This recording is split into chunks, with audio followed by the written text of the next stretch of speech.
به نام خدا در خدمت دکتر شهرام غندهاریزاده دانشگاه USC امریکا.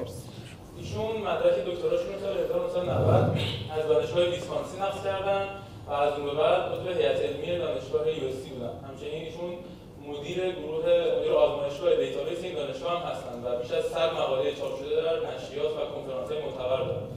از عناوین و جوایزی که ایشون کسب کردن میتونیم به جایزه ACM در توسعه سیستم‌های نرم افزاری و جایزه تدریس و پژوهش برجسته دانشگاه USC اشاره بکنیم. ایشون همچنین بنیانگذار استارتاپ میترا هستند که در زمینه مخزن‌های داده کش آگمنتد فعالیت می‌کنه تحت عنوان کوزر. طلب می‌کنیم ازشون که سخنرانیشون رو ایراد کنن. تشریف بفرمایید.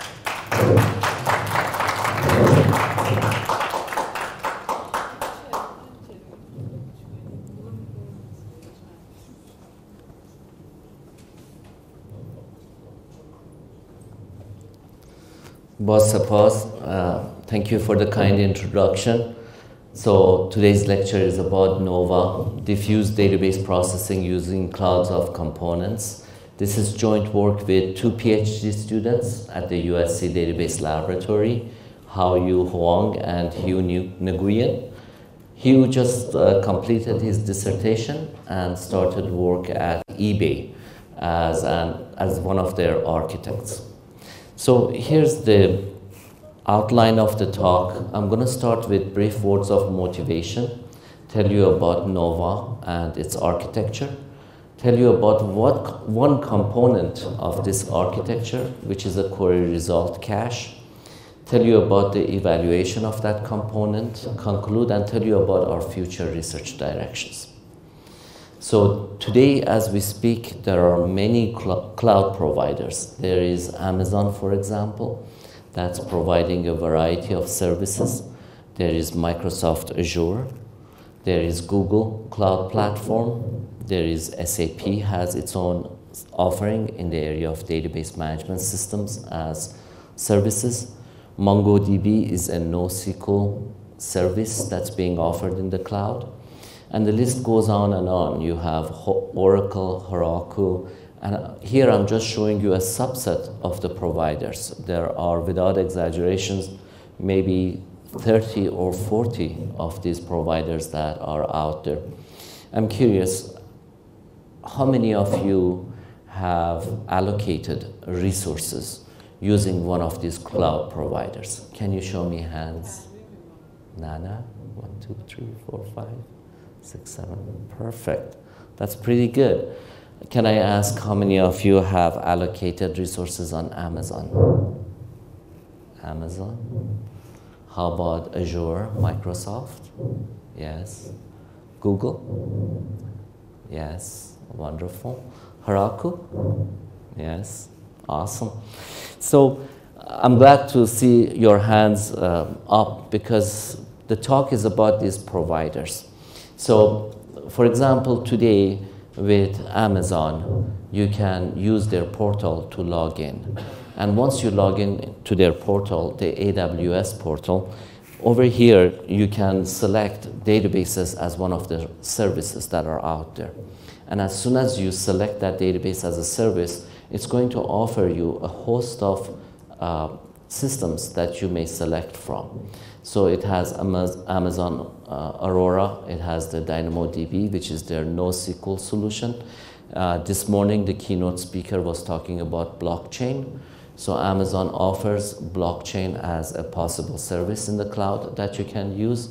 It offers RDS, the cache solution. Redshift is for decision support solution that they have. And the list goes on and on. Assuming that you click on Amazon RDS, which is one of their offerings, you're going to be provided with the next screen, which is an engine. It's going to ask you to select an engine. And you have a choice. You may use Amazon Aurora, MySQL, MariaDB, Microsoft SQL Server, Oracle, or PostgreSQL. I'm curious, how many of you have used one of these database engines independent of whether it's in the cloud or you set it up on your server? How many of you have done that? Awesome, awesome, that's really nice to see. So with Amazon, you can pick one of these engines. Let's assume you pick MySQL, and then you click next. Then the next screen that you're provided with is going to tell you which version of the engine you may use, and you're confronted with this database instance class where you must select a server to host the database service that you would like to. Once you click it, you're going to see a huge list of selections as possible servers that you may select. So the standard that they give you has 4 cores and close to 30 gigabyte of DRAM. The largest that you may select has some 96 cores and close to half a terabyte of DRAM associated with it that you can select for your database engine. And then in the next screen, it tells you about the cost, how much it's going to cost you per month. And it lets you go ahead and register the credentials of the root, the administrator of the database management system, so that you can manage this instance of the database management system in the cloud that you just declared. So when you look at what you just allocated in the cloud, it's really the case that it's based on a software architecture that's more than 25 years old. So the relational database management systems are some quarter of a century old. And the database engines that are provided to you consist of many software layers that are stacked on top of each other. And this is the standard software stack that is there for MySQL or PostgreSQL. You have an abstraction of a file system for a mass storage device, say a hard disk drive or a solid state disk, a buffer pool manager to manage the DRAM, abstraction of records on top of disk pages, index structures, algebraic operators, a query interpreter, a query optimizer, and typically a SQL query parser, where given a SQL expression, the query parser parses it, the query optimizer optimizes the query tree representation, and the query interpreter walks the query tree representation of that SQL query. During the past 20 years, there have been 3 trends. One of them is that these systems have become bloated. They've been stuffed with more and more features. And as a result, there is a need for a specialist, a trained DBA, to keep a system and its application running. It's really also the case that very few applications need all the features that are available in today's MySQL. The application must pay for all these features even though it requires a small subset of those functionalities. When I say pay, I do not mean in terms of buying the software. Pay means in terms of the memory that that software occupies, the disk bandwidth that that software consumes in order to shuttle the software and data from the hard disk drive or the solid state disk into its main memory.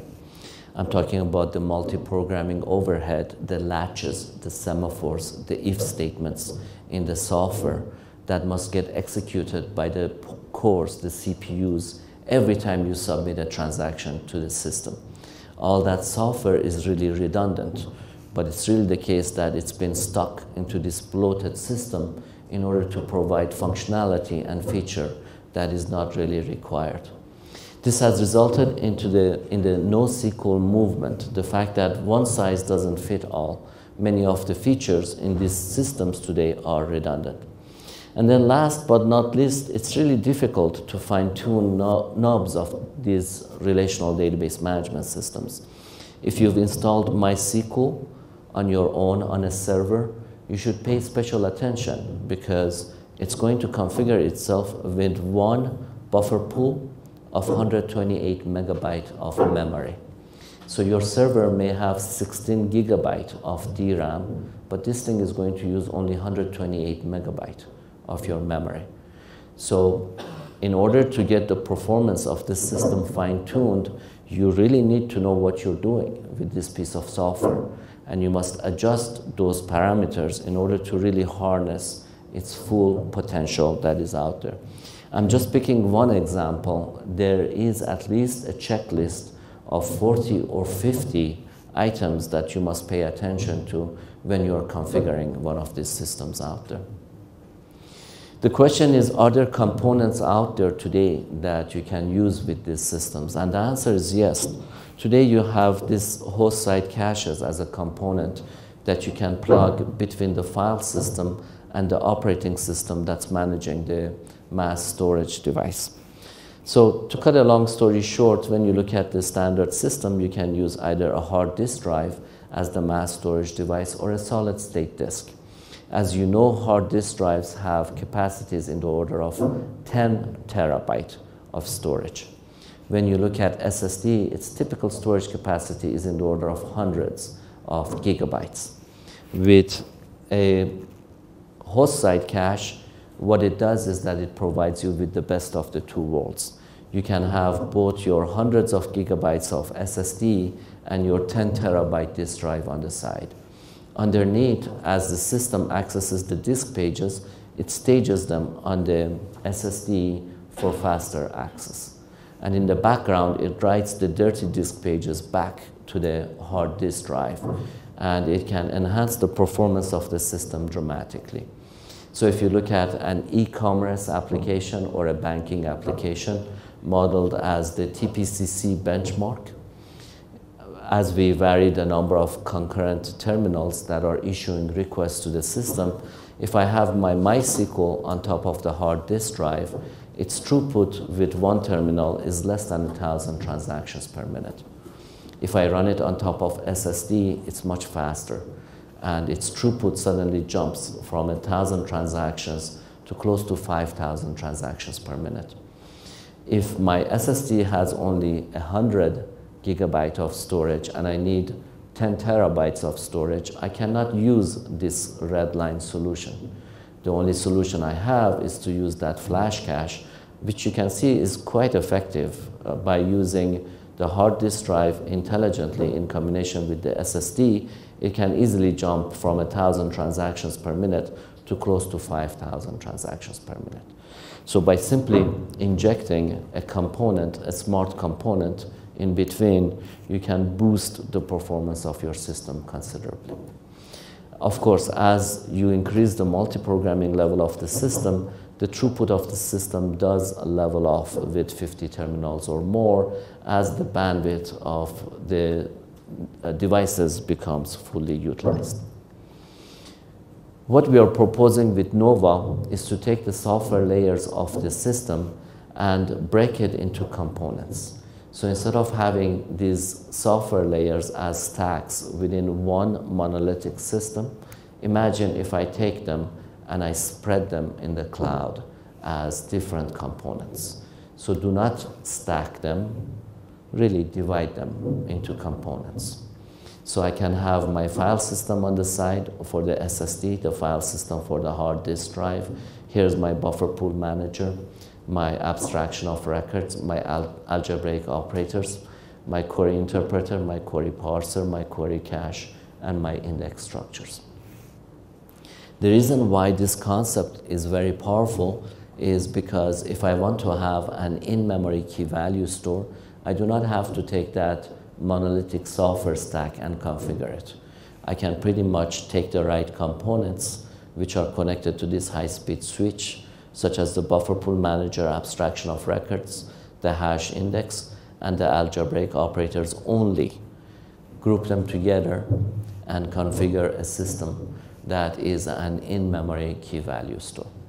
I'm simplifying things because there are other operators in here that would be used. So if you look at a key value store, it has the put operator, for example, or the add operator, or the replace operator, the append operator. All those operators would be present here in support of the functionality that's required. But at the same time, all the other operators, all the other software stacks that are redundant exit the picture. They are no longer used as part of the software component that's configured as an in-memory key value store. I should mention that you guys are more than welcome to interrupt me and ask questions, should you have any. You don't need to wait till the very end.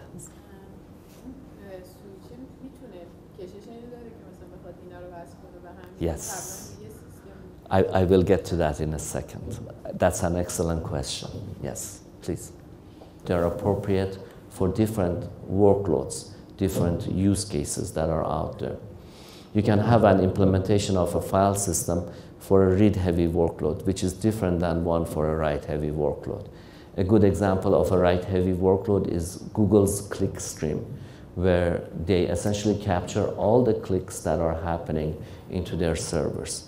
You have a scenario where every time you click on an Amazon site or one of the sites out there, it's notifying Google that someone clicked on such and such HTML page at such and such time. And all these streams are going into the Google infrastructure.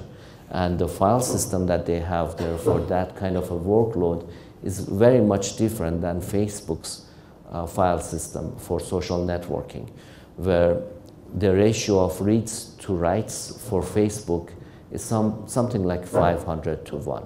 For every write, you have 500 reads that are happening within the system. And the file system for Facebook is radically different than the clickstream file system for Google. You also have alternative implementations which are suitable for different workloads.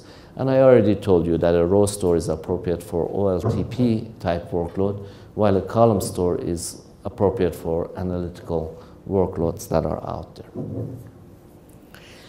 What we are advocating with Nova is that the time for this kind of interfaces that are used by Heroku, Amazon, Google, that the time for these interfaces is gone. It's time to do away with the concept of having to select a server. It should be as simple as you walking up to the Amazon and specifying how fast your transactions should execute in milliseconds. And the system should be able to configure the system for you, the database management system for you, based on your performance requirement, not based on what server class you should be using. Because it's very difficult for someone to come in here and to be able to say what size of a server should be allocated for that kind of, for the application that they have in mind. So you could also have optional choices. So this interface over here is very simple. You could have optional interfaces. For example, Nova could ask you how fast should the system execute a transaction, and the choices could have some sort of a confidence level associated with it. It's a service level agreement. So for example, someone could say that I want my transactions to execute faster than 100 milliseconds with a confidence of 99%. That could be part of the interface. An important metric out there is what is a tolerable mean time to data loss. Is it acceptable for data to be lost every 10 years, 100 years, or 1,000 years? Based on those metrics, the configuration of the system could be radically different that is used. There could be also smart-ass options. These are options that are asked, but it's really the case that Nova would monitor the system and make adjustments. So for example, what is the ratio of reads to writes is a possible question that could be asked, or how frequently do concurrent transactions conflict, or do queries select all or a few columns? But these are really smart-ass options. They are not really required to be asked. It's something that Nova monitors and adjusts the components based on monitoring those components. Why is this architecture better? For several reasons. Components in a DBMS are dictated by the application's performance requirements and system load. So the application should pay for what it requires and uses, not based on something that's provisioned in advance and sits over there. If you allocate that 100 core processor and you do not use most of it most of the time, it's just sitting there doing nothing. Whereas with something like Nova, based on the system load, the size of the components can increase and decrease. Essentially, it can scale up based on the load that is being imposed on it. So more than that, based on the workload characteristics, Nova selects the right implementation of a component. So if you are a Google and you have a high click stream coming in, then Nova will use the LSM3 file system for that workload. It will use a block-based file system if the ratio of reads to writes is high. So essentially the system can adjust to choose the appropriate component by monitoring the workload that's being imposed. Simple components are much easier to scale up and scale out and fine-tune for high availability and elasticity. The idea is for NOVA to continuously monitor components, adjust their knobs based on system load, and may actually replace a component altogether, depending on the workload that's being imposed on it. As you can see, it's taking a monolithic system, monolithic MySQL with software stacks, and it's saying, let's do away with that. Let's have components that are brought together on the fly based on the workload to meet the workload specification as best as possible. This maximizes performance, which saves time, it frees resources, reduces power consumption, and saves money at the end of the day. So I already told you about this slide. The key enabler is really these RDMA networks, which are providing out-of-the-box high bandwidth connectivity between the components of a database management system. Let me show you a couple of results from a query cache that we have implemented at USC based on this architecture. So a query result cache is a very simple cache. It's the simplest thing that you can see out there. Essentially, once you give a query expression, say a SQL query, to the system, it tries to look up the query result instead of doing query processing. So the query result is a key value in some sort of a main memory store. The key is the query string, and the value is the result set of that query. And we are really talking about trillions of cached key value pairs. The idea is very simple. The first time you execute a SQL query, it takes that query and represents the SQL query string as a key. It executes the query against the underlying execution engine, gets the result set, serializes the result set, and that becomes the value. The combination of the key value pair is stored inside of this cache.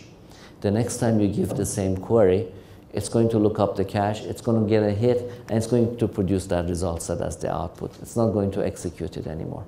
And looking up the results is much, much, much faster than executing it within the software stacks of the system. And I'm really talking about caching billions and trillions of these key value pairs, queries that are being executed, so that you do not have to execute them over and over again. This query result cache is there in MySQL and other database engines that are out there. It typically sits between the query optimizer and the query processor. So the query optimizer takes the query tree representation of the SQL query given to it, and it looks it up in the query result cache. If it gets a cache miss, it goes ahead and submits the query plan for execution to the processor. Should there be an update, such as an insert, delete, or the update command of SQL, that's considered a DML command, then that's routed directly to the processor for processing. I'll talk about how to keep the cache consistent in the presence of inserts, updates, and deletes in a second from now. What I want to point out here is that this query cache could be very general purpose, or it could be highly specialized. Over here, it's very general purpose because it doesn't care about whether this is a SQL query, a NoSQL query. It could be anything. As long as you give it the key value pair, it functions properly. You can make it more specific to the query processor. So for example, you can extend it with additional features such that every time there is a cache miss, it's really the case that the query cache manager processes the cache miss by submitting the query plan to the processor in order to get the results and cache it. So now this cache has become bloated. We've added more features to it so that it can handle the cache miss. You could, in fact, think of it as having additional features, where in addition to handling the query string, it also handles the insert, update, delete commands in order to maintain its content consistent in the presence of updates to the underlying data that's managed by the file system underneath. What I'm trying to impress upon you is that the topic is vast. It's really large. No one has looked at any of these architectures that are out there. It's a wide open research topic. For today, I'm just going to focus on the simplest way of organizing the components. So I'm just going to look at the most general purpose, simplest organization of that cache manager. Again, you're more than welcome to interrupt me and ask questions should you have any. You don't need to wait till the very end. So if something is not clear, just raise your hand and we'll go from there. So let's talk about how to keep the content of the cache consistent in the presence of changes. So when processing a query string, this query optimizer takes the query string, constructs a key, and it does a cache lookup. If it gets a value, it goes ahead and returns the value. If it gets a cache miss, it takes the query and submits it to the processor, gets the result from the underlying software layers, and inserts the key and the value inside of the cache. The simplest way you could do things is to assign a time to live with that cache entry. So for example, you can say its time to live is 60 seconds. After 60 seconds, that cache entry is going to expire. It's going to go away. And then the query optimizer processes DML commands by just issuing it, by bypassing the cache altogether. This way of operation provides for weak consistency, because if the system computes the result of a query and a second later there is an update command that changes the results, with this technique, that entry in the cache is going to remain for the time to live, for the 60 seconds. And for the next 59 seconds, it's going to produce obsolete, stale data. And that's why it's referred to as weak consistency. You can start to talk about the time to live on the x-axis, and you can talk about the performance we can get out of the system, and the amount of stale data that's going to be produced as the output. This is based on a social networking benchmark, and what it's trying to show you is that as you increase the time to live, the performance goes up, but at the same time the amount of stale data that's being produced by the system is also going up. Some 25% of the reads start to observe stale data. And this form of weak consistency is not that desirable for a large number of applications. What we have done at USC is that we have developed a tool called Polygraph. And with Polygraph, you can actually quantify the amount of stale data that's being produced by a system out there. Yes?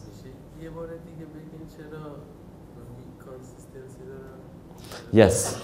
So what we do is that when we cache the query result, we associate a time to live to it, say 60 seconds. Every time there is an insert, update, or delete, it doesn't do anything with the cache entries. So imagine if I have a query that looks up the salary of an employee named John, and I put it in the cache, and I say its time to live is 60 seconds.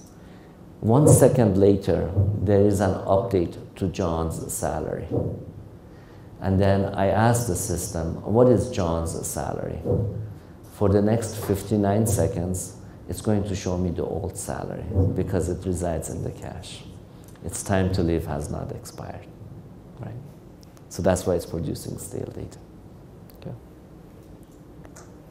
So most people think that weak consistency is new. It's not new. So because of the NoSQL movement, weak consistency became cool. But it's been around. If you look at MySQL, you can actually configure it. One of its configuration parameters is its isolation level. If you set it to be serializable, it doesn't produce any anomalies, and its performance is pretty good.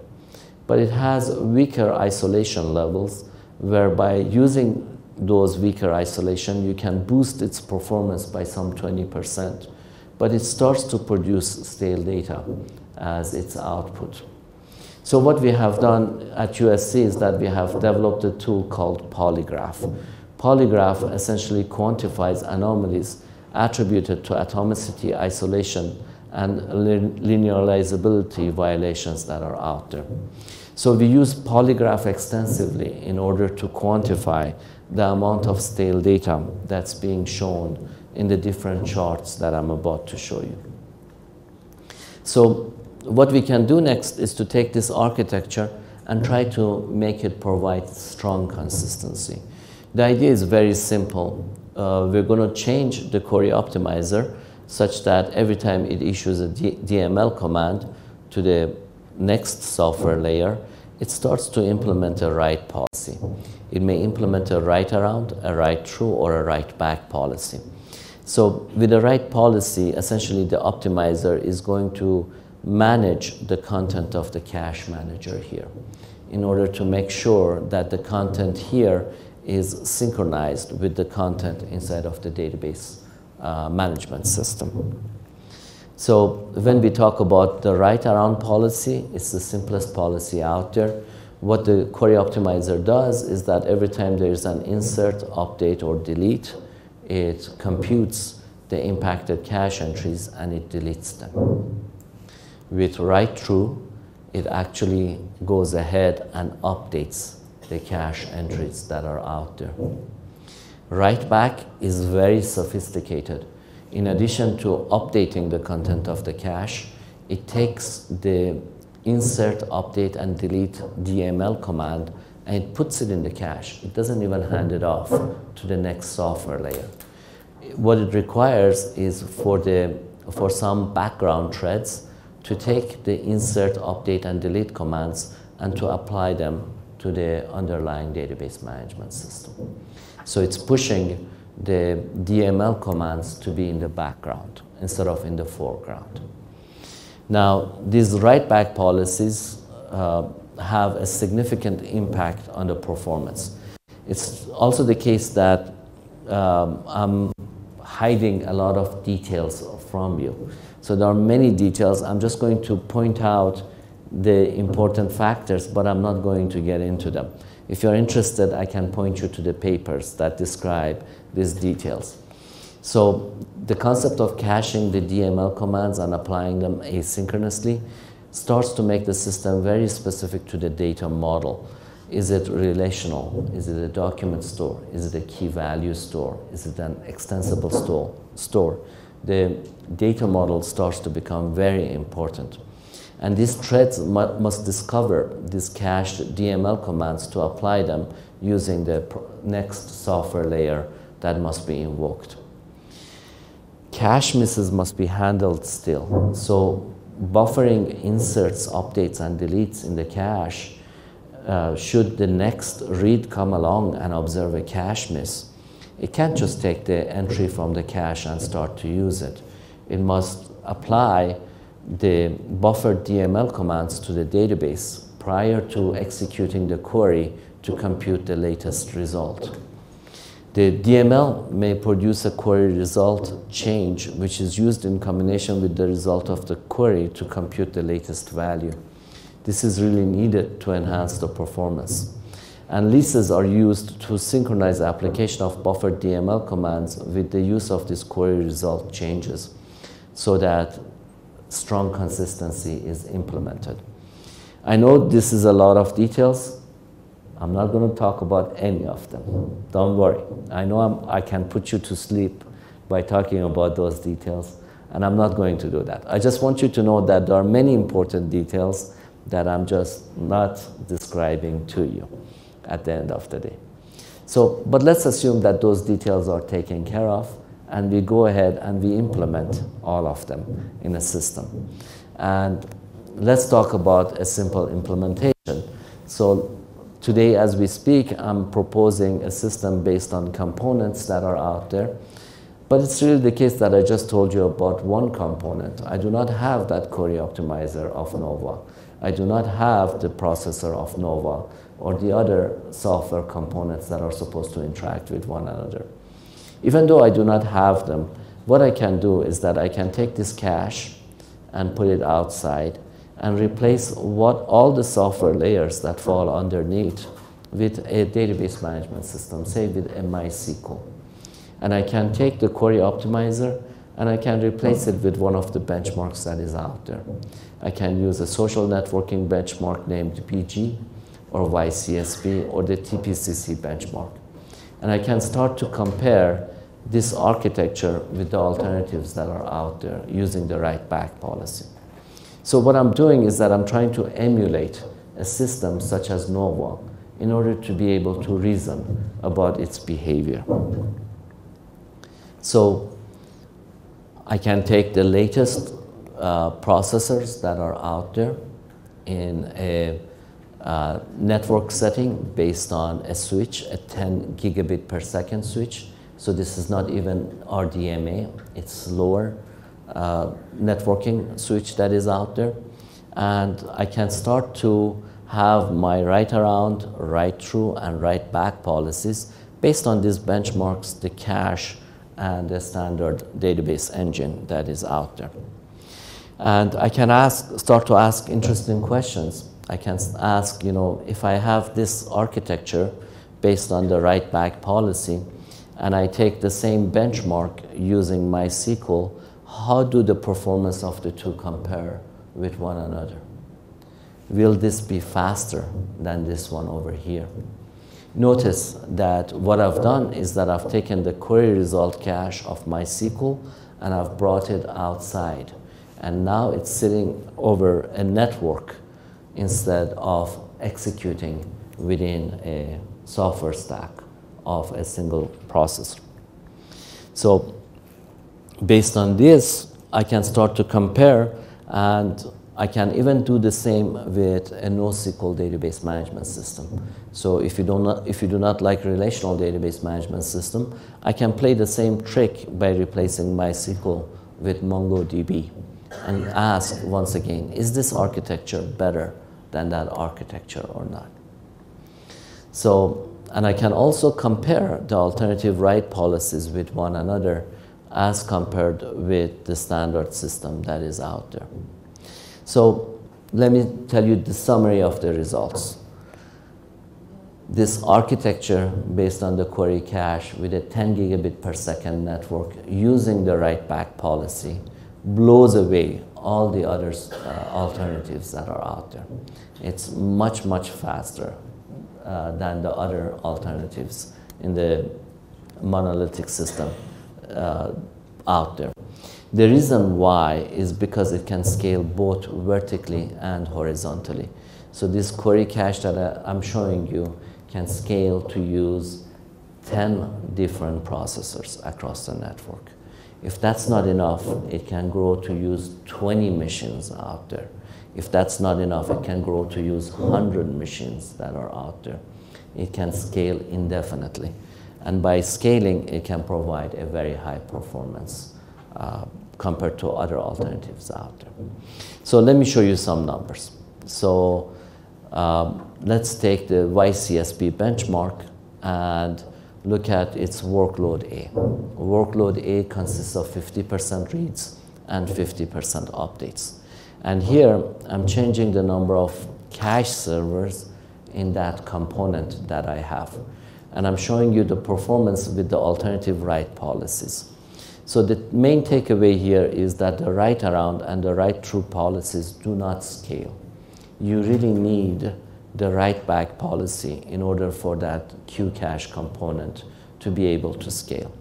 The reason why these alternatives are not scaling is because they're trying to apply the update to the underlying software layers synchronously. The write back policy is buffering them and it's applying the updates asynchronously. And by doing so, as I increase the number of cache servers, the throughput of the system scales almost linearly. So the main takeaway is that with this kind of an architecture, you really need to use the write back policy. The other alternatives do not pay off as much as they should. So then I can start to look at a NoSQL system. And the first observation is that if you use a write-around solution with a social networking application like Facebook, then the write-around, the performance is going to stink. You're better off using the monolithic system. But if you use the write-through or a write-back with a NoSQL solution, the performance looks pretty good. So here it is. Here's the number of actions per second with write-back, write-through, and MongoDB all by itself. And here I'm changing the ratio of reads to write. So this is 10 read per write, 100 read per write, and 1,000 read per write. As you can see, MongoDB's performance goes from 27,000 actions per second to roughly 76,000. Using the cache with the write-back, it goes from some 355,000 actions per second all the way up to 700,000 actions per second. It's almost a factor of 10 improvement in performance that can be harnessed. Write-through does pretty good, but it's not as good as the write-back. The write-back is really shining by performing the updates asynchronously. Oh, I should point out that here we are really giving it an SLA. So the SLA is 95% of actions are supposed to be processed faster than 100 milliseconds. And it's really exercising that SLA when reporting these numbers. So when I say 700,000 actions per second, 95% of them have satisfied this requirement that's been given. If you look at an OLTP benchmark, it's really the case. So if you look at selling your standard banking, so when you go to Bank Milli or Bank Sadarat, this is the kind of workload that we are talking about. With that kind of a workload, write-around and write-through are just terrible. The performance is frighteningly bad. You really need the write-back policy in order to have the performance of the system shine. So here it is. Remember at the very top of the lecture, I was showing you the TPCC numbers with hard disk drive and SSD. If I was to extend it with that cache that I was describing to you, the performance goes significantly higher. The reason why the performance levels off and drops is because of the concurrency control protocol that we are using. To provide strong consistency, you need leases and you need to synchronize the concurrent threads that are accessing the data. When you look at 50, as I increase the number of terminals, if you look at the number of sessions that are being aborted by the concurrency control mechanism of the system that's providing strong consistency, as I increase the number of terminals, more than 90% of the sessions are aborted and retried.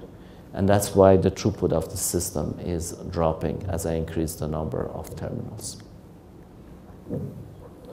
So I should also tell you that this query cache scales even for the OLTP benchmarks that are out there.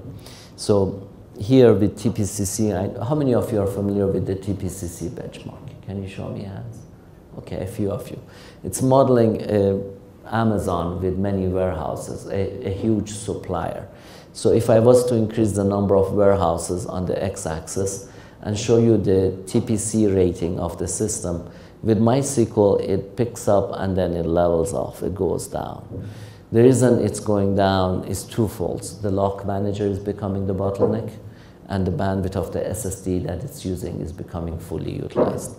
With the query cache, it can scale indefinitely by caching the results and reusing those results instead of processing them. The scale-up is almost linear as I increase the number of warehouses and the number of servers that are given to this cache manager. So the percentage improvement is tremendous. We are talking about more than 2,000% improvement in performance with a large number of warehouses that are out there. So far I've been telling you about all the advantages of using this system. The key question is, what is the limitation? what is the main drawback of using this technology? The main drawback is that it requires a lot of memory. So these numbers that I'm showing you, when you look at the memory requirement of the write-back policy with the standard solution out there, there's a big amount of memory that's required. So as time elapses, the amount of memory required increases. And that's the key limitation of the technology that I'm telling you about today. So in conclusion, we are talking about NOVA as a departure from today's monolithic complex systems. I presented results from query result cache, which is just one component of this architecture. It's a simple component that implements alternative write policies. It can enhance today's MySQL and both SQL and NoSQL solutions that are out there. It complements other components that are out there, and the key limitation is that it requires a lot of memory. As far as the Q cache is concerned, its future research directions are twofold. We are looking at the performance of this Q cache using RDMA. All the numbers I showed you are based on the 10 gigabit per second switch. RDMA is going to enhance the performance further. And we're going to look at the impact of making this Q cache data model specific. The numbers shown to you are based on a very general purpose Q cache. If we were to make it more specific to the underlying data model, there would be a performance enhancement, a performance boost from the system. As far as the NOVA itself is concerned, its future research, there's a lot of things to be done. So we need to look at architecture of alternative components using this RDMA. How does NOVA decide the number of each component for an application and across different applications that are sharing resources with one another? How does NOVA change one or more components of a deployed DBMS on the fly? What does it mean to even replace a component? So if I was to replace a row store with a column store, how would you go about even doing something like that? Because the physical representation of the data needs to change. So there are a lot of questions that need to be answered. How secure is this architecture? Where should encryption be incorporated?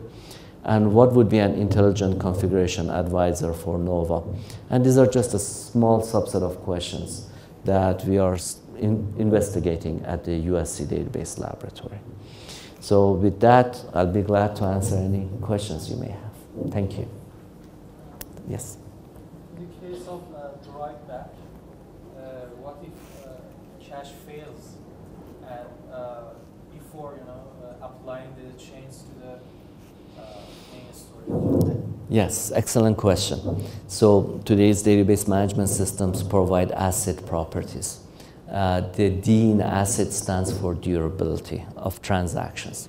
So once a transaction is executed and the system says it's done, and Bank Sadrat opens its bin and gives you the money, the durability property means that it should not forget about that transaction. It must remember that transaction forever.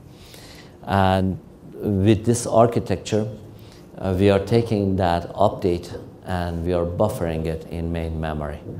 To tolerate failures, that update can be replicated across multiple instances. The results I showed you are based on 3 replicas for the buffered writes. Okay.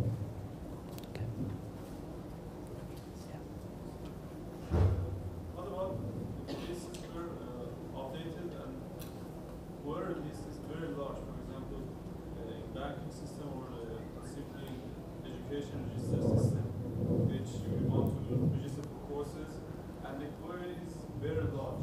So, and the update is also large. And if you want to cache this, we should update all the query results. And wouldn't this be slow down the system instead of direct accessing the database?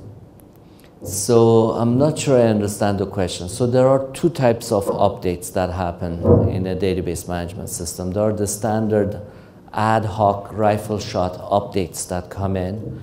So every time you walk up to Bank Sadrat or Bank Melli and issue a transaction, you're performing an update. That's one form. And then there are periodic bulk updates that happen. So maybe every night Bank Sadrat or Bank Melli does some sort of a bulk update against its database management system. Are you referring to the bulk updates?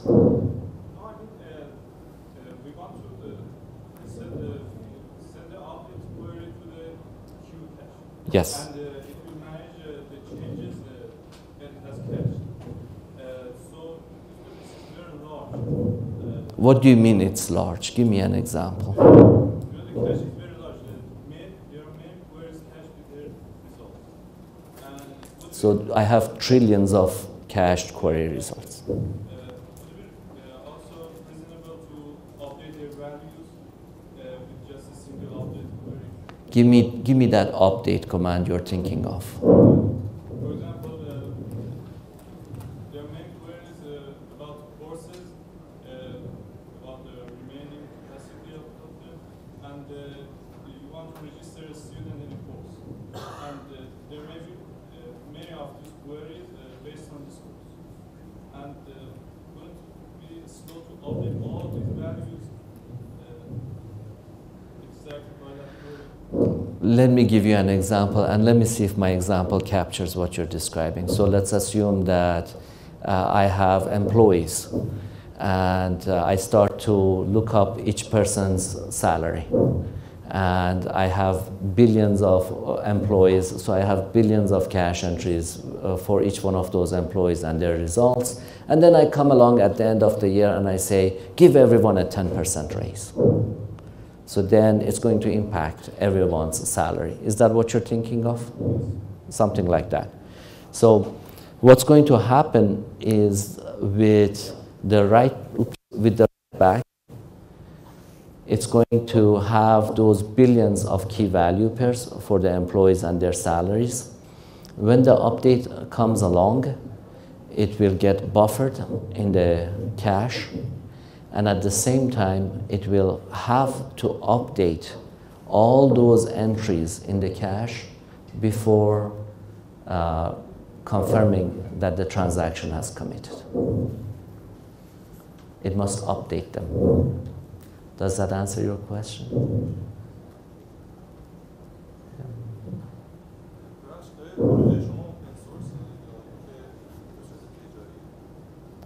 No, this is all research. It's open source. Everyone has access to it. Everyone is welcome to use it. Yes. So this is all published research, and it's available to everyone, to the scientific. Yes, it's on GitHub, so you can download it from GitHub. You guys, how many of you have used GitHub?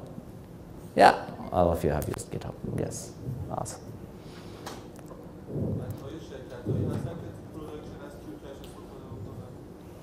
This is very new. So the whole architecture is very new. I don't know. The short answer is I don't know. So we are just starting this line of research. So let's see how it goes. Yes?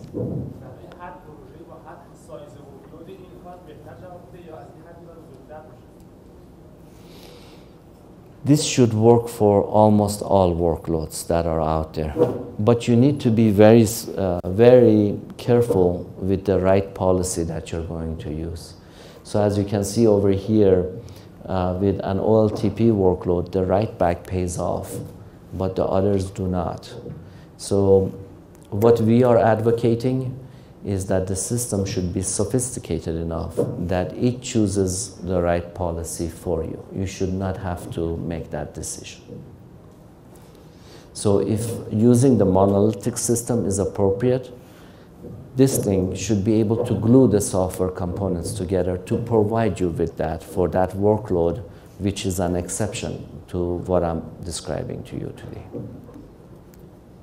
Yes?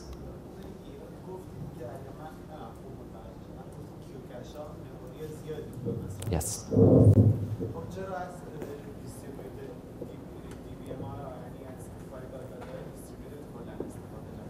Yeah.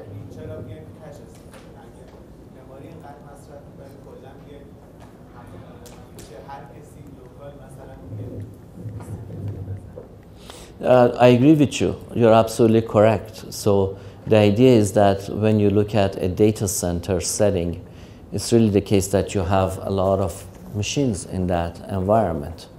And this thing should be distributed, where it should be able to take the idle memory of processors out there and start to use it.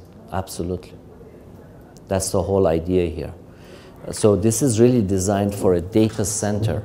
It's not designed for your standard server-based machines out there.